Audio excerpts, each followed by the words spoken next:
Hey fam! The 1980s came in like a shampoo commercial. Big hair, big promises, and even bigger tax cuts.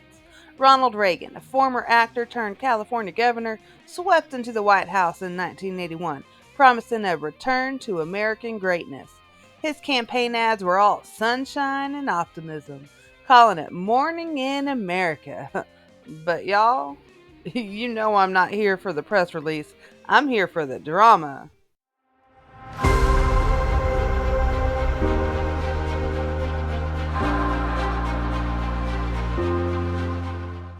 Let's talk about the main character of this episode, Reaganomics, also known as supply side economics, or if you're feeling shady, voodoo economics. Thanks for that one, George H.W. Bush. Here's the idea. If you cut taxes for the rich and for big business, they'll invest more in the economy. But that investment will create jobs, raise wages, and eventually help everyone. It's like giving the rich a bigger slice of pie so the crumbs falling off the table will be extra buttery. Trickle-down theory, anyone? Reagan slashed income tax rates, especially for the wealthiest Americans, and made major cuts to corporate taxes. At the same time, he promised to shrink the size of government, at least in theory. Some programs were cut, sure, but military spending through the roof. More on that in our Reagan Cold War episode, bestie. Another pillar of Reagan's economic plan, deregulation. Reagan believed government rules were getting in the way of economic growth. So he and his administration got busy pulling back regulations in industries like oil, banking, airlines, and telecommunications. It was a free market, free for all. Businesses had more freedom to do their thing, but without guardrails, we know how that can go. Some companies flourished, yes, but others, let's just say not all boats rise when the tide lifts, and some folks were left without a life vest. Now, let's talk receipts.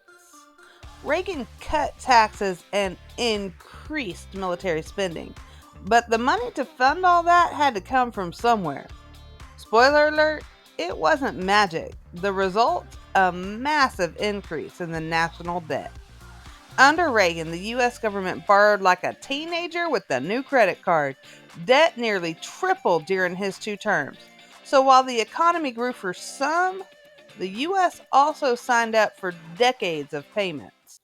Picture this. Miss F in full 1980s infomercial glam, shoulder pads, neon lipstick, and a sparkle in her eye. Introducing Reaganomics! Want to cut taxes for the wealthy and grow the economy? Want deregulation with a side of defense spending? Buy now, pay later with national debt. But wait, there's more. Rise in income inequality. Oh yes, sugar.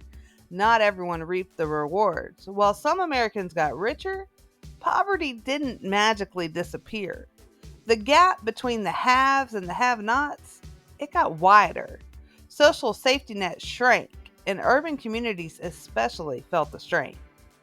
Did the benefits of Reaganomics actually trickle down? That's the T. Some say yes, it encouraged entrepreneurship and spurred an economic boom. Others argue it prioritized the wealthy and corporations, leaving working class Americans struggling to keep up. What we do know is this. Reagan's economic legacy is still debated today. Politicians still argue about tax cuts, deregulation, and debt, and the term trickle-down economics, is still a hot-button phrase. So, was it really morning in America, or just a well-lit mirage? That depends on where you stood in the 1980s. If you were a stockbroker, life was good. If you relied on government aid or worked a low-wage job, not so much.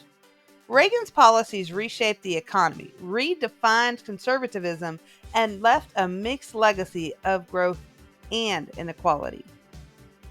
So class, I'll leave you with this. Was Reagan's revolution the start of something better, or just a pretty sunrise with clouds on the horizon? Drop your answer in the comments below. Let's get this conversation started.